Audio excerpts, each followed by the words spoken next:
ആദ്യമേ തന്നെ ഞാൻ ഈ വീഡിയോ ചെയ്യുന്നത് എന്തിനാണ് എന്ന് വ്യക്തമാക്കിയിട്ട് ബാക്കി സംസാരിക്കാം. അതായത് കുറച്ച് ദിവസങ്ങൾക്ക് മുന്നേ ഞാനൊരു പ്രോഗ്രാം, ലഹരി വിരുദ്ധ ക്യാമ്പയിൻ മുൻനിർത്തിക്കൊണ്ട് നടത്തപ്പെടുന്ന ഒരു പ്രോഗ്രാമിൽ പങ്കെടുക്കുകയും അവിടെ സംസാരിക്കുന്നതിനിടയിൽ ഒരു പ്രസ്താവന ഞാൻ പറയുകയും ചെയ്തിരുന്നു. അതായത് പ്രസ്താവന ഇങ്ങനെയായിരുന്നു: എൻ്റെ അറിവിൽ ലഹരി ഉപയോഗിക്കുന്നവരുമായി ഞാനിനി സിനിമ ചെയ്യില്ല എന്നുള്ളതായിരുന്നു ആ പ്രസ്താവന.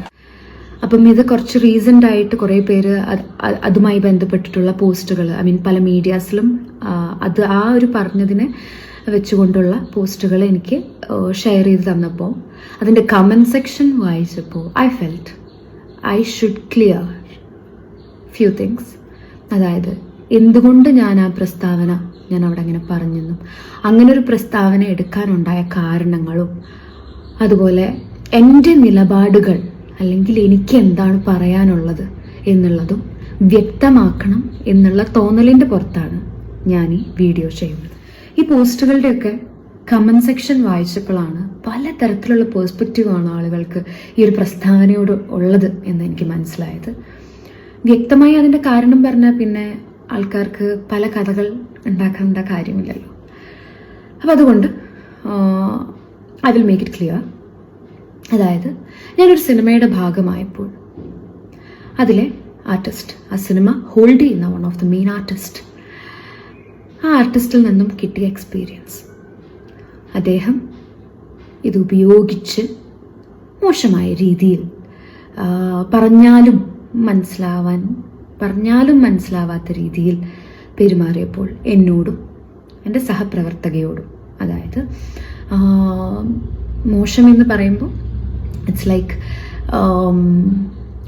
ഭയങ്കര, ഫോർ എക്സാമ്പിൾ എൻ്റെ ഡ്രസ്സിനൊരു പ്രശ്നം വന്നപ്പം ഞാനത് കറക്റ്റ് ചെയ്യാൻ വേണ്ടി പോയപ്പോൾ ഞാനും കൂടി വരാം, ഞാൻ വേണമെങ്കിൽ റെഡിയാക്കി തരാം എന്നൊക്കെ പറയുന്ന രീതിയിലുള്ള, അതും എല്ലാവരുടെയും മുന്നിൽ വെച്ച് പറയുന്ന രീതിയിലുള്ള തരത്തിലുള്ള പെരുമാറ്റവും ഭയങ്കര ബുദ്ധിമുട്ടായിരുന്നു. സഹകരിച്ച് മുന്നോട്ട് പോകാനായിട്ട് ഭയങ്കര ബുദ്ധിമുട്ടായിരുന്നു. വേറൊരു ഇൻസിഡൻറ്റ് പറയുകയാണെങ്കിൽ, വെൻ ഐ എം ഒരു ഷോട്ടിനിടയിൽ, ഷോട്ടിനല്ല, ഒരു നമ്മൾ സീൻ പ്രാക്ടീസിങ്ങിൻ്റെ ഇടയിൽ spitting some kind of white powders on to the table. So ഭയങ്കര എവിഡൻ്റാണ് ഇത് ഉപയോഗിക്കുന്നുണ്ടെന്നുള്ളത്, സിനിമ സെറ്റിൽ ഉപയോഗിക്കുന്നുണ്ടെന്നുള്ളത്. പേഴ്സണൽ ലൈഫിൽ ഉപയോഗിക്കാതിരിക്കുക, അതിൻ്റെ ദൂഷ്യഫലങ്ങൾ ഒക്കെ it's another part. And cinema സെറ്റിൽ ഉപയോഗിച്ച് അതൊരു നോയ്സൻസ് ആയി മാറുമ്പോൾ, മറ്റുള്ളവർക്ക് ഒരു നോയ്സൻസ് ആയി മാറുമ്പോൾ it's not easy to work with. എനിക്കങ്ങനെ വർക്ക് ചെയ്യണമെന്ന് താല്പര്യമില്ല. എനിക്ക് അങ്ങനത്തെ ആളുകളുടെ കൂടെ അത്രയും ബോധം ഇല്ലാത്ത ഒരാളുടെ കൂടെ വർക്ക് ചെയ്യണം എന്ന് എനിക്ക് താല്പര്യമില്ല. So from my personal experience ഞാൻ എടുക്കുന്ന തീരുമാനമാണത്. ആൻഡ് ഈ അൺകംഫർട്ടബിൾ ആയത് സെറ്റിൽ എല്ലാവരും അറിയുകയും ഡയറക്ടർ പോയി സംസാരിക്കുകയും എല്ലാവരും മെയിൻ ആർട്ടിസ്റ്റായിട്ട് സെലക്ട് ചെയ്ത് അവർക്ക് എങ്ങനെയെങ്കിലും ആ സിനിമ തീർക്കണമല്ലോ, ആ ഒരു നിസ്സഹായാവസ്ഥയും കൂടെ ഞാൻ കണ്ടിട്ടുണ്ടായിരുന്നു. അദ്ദേഹത്തെ വച്ച് ആ സിനിമ തീർക്കേണ്ടി വരുന്ന ഒരു നിസ്സഹായാവസ്ഥയും കൂടെ എല്ലാവരുടെയും, ആ ഡയറക്ടറിൻ്റെയും ടീമിൻ്റെയും എല്ലാവരും എനിക്ക് ഭയങ്കര അൺകംഫർട്ടബിൾ ആകുമ്പോൾ എല്ലാവരും പ്ലീസ് പ്ലീസ് പ്ലീസ് എന്ന് പറഞ്ഞിട്ട് എന്നെ കംഫർട്ട് ആക്കിയത് കൊണ്ട് മാത്രമാണ് ഞാൻ അതിൻ്റെ മുന്നോട്ട് പോയത്. ആൻഡ് എനിക്ക് വളരെ ഫ്യൂ ഡേയ്സും കൂടിയാണ് അതിലുണ്ടായിട്ടുള്ളൂ. അപ്പം എങ്ങനെയൊക്കെയോ കടിച്ചു പിടിച്ച് ഞാൻ തീർത്തൊരു സിനിമയാണ്. And it's A good movie, but the experience from that particular person എനിക്ക് ഓക്കെ ആയില്ല. അതിൻ്റെ പേരിലാണ് ഞാൻ ആ തീരുമാനം എടുക്കുന്നത്. ഇനി ഈ പോസ്റ്റുകളുടെ ഒക്കെ കമൻറ്റ് സെക്ഷനിലോട്ട് വരാം. ഈ ഒരു നിലപാടെടുത്തതിനെ തുടർന്ന് ഓരോരോ വ്യാഖ്യാനങ്ങളാണ് ആളുകളുടെ ഭാഗത്ത് നിന്ന് വരുന്നത്. ഇതിനെ നല്ല രീതിയിലെടുത്ത് നല്ല രീതിയിൽ അതിനെ കൺസീവ് ചെയ്ത് എല്ലാവർക്കും ഒരുപാട് നന്ദി. ഇനി മറ്റൊരു വിഭാഗക്കാരുണ്ടാവല്ലോ, എന്തിനേയും കളിയാക്കി കാണുന്ന അല്ലെങ്കിൽ എന്തിനേയും ക്രിട്ടിസൈസ് ചെയ്യാൻ വേണ്ടി മാത്രം നിൽക്കുന്ന അവരോടുള്ള മറുപടിയാണിത്.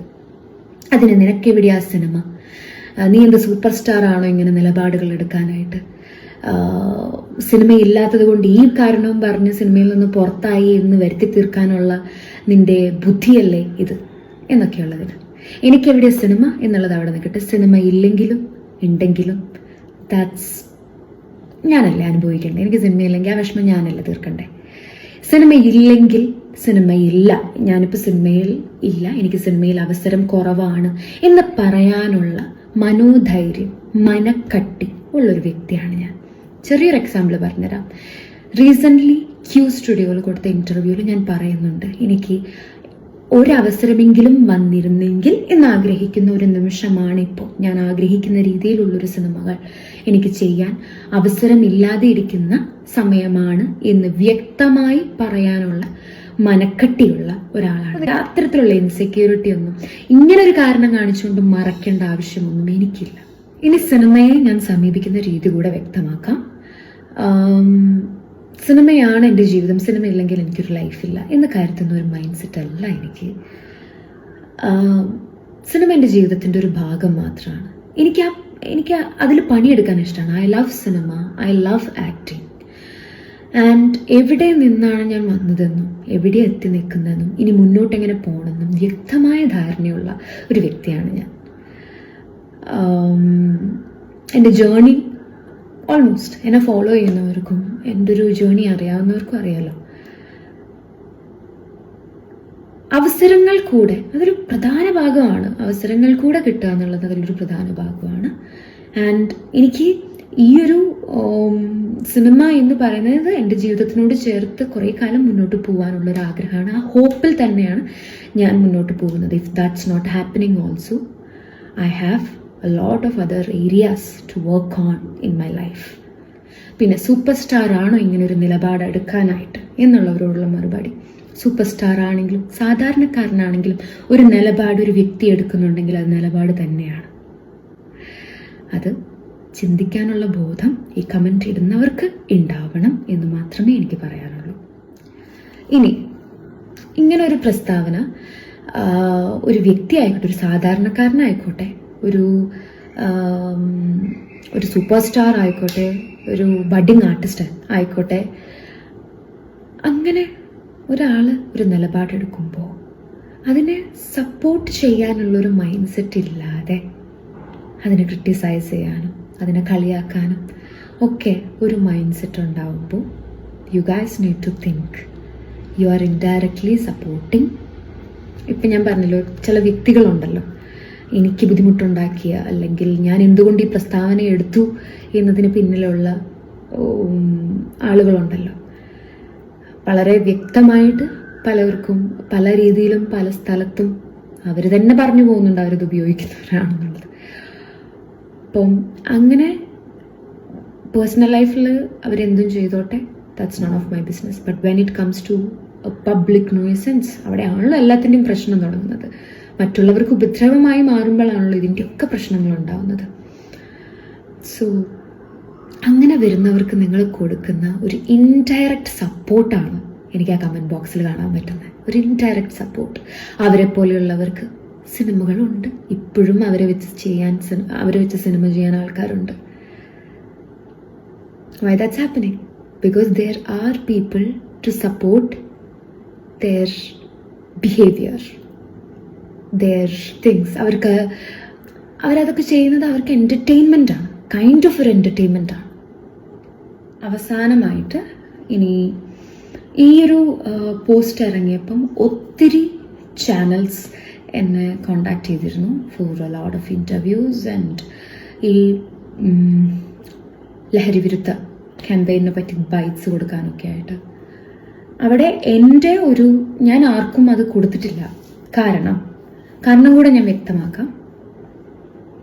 ഇത് പറയുന്നതിന് മുന്നേ ഒരു കാര്യം വളരെ വ്യക്തമാക്കിക്കൊണ്ടാണ് ഞാനിത് പറയുന്നത്. അതായത് എൻ്റെ ജീവിതത്തിൽ ആൽക്കഹോൾ, സിഗരറ്റ്, ഡ്രഗ്സ് അങ്ങനെ എൻ്റെ മൈൻഡിനെയോ എൻ്റെ ഹെൽത്തിനെയോ എഫക്റ്റ് ചെയ്യുന്ന ഒന്നും എൻ്റെ ജീവിതത്തിൽ ഉണ്ടാവില്ല എന്ന് അത്രയും ഉറപ്പിച്ച് അത്രയും സ്ട്രോങ് ആയിട്ടുള്ള ഒരു ഡിസിഷൻ എടുത്തിട്ടാണ് ഞാൻ അന്ന് തൊട്ടേ, അല്ലെങ്കിൽ കുറേ കാലങ്ങൾക്ക് മുന്നേ എടുത്തൊരു ഡിസിഷനാണ് എടുത്തതിന് ശേഷം മാത്രമാണ് ഞാൻ നിങ്ങൾക്ക് മുന്നിൽ ഓരോന്ന് പറയുന്നുള്ളൂ. ഇനി ഒരു ബൈറ്റ് കൊടുക്കണമെന്ന് എല്ലാ മീഡിയാസും പറയുമ്പോൾ അല്ലെങ്കിൽ എല്ലാ ചാനൽസും പറയുമ്പോൾ ഞാൻ അവർക്കൊരു ബൈറ്റ് കൊടുക്കാനോ ഒന്നിനും ഞാൻ നിൽക്കാത്തത്, എൻ്റെ മൈൻഡിൽ ഇത് കുറേ പേര് എന്നോട് കമൻറ്റ് സെക്ഷനിലും ചോദിച്ചൊരു കാര്യമാണ്.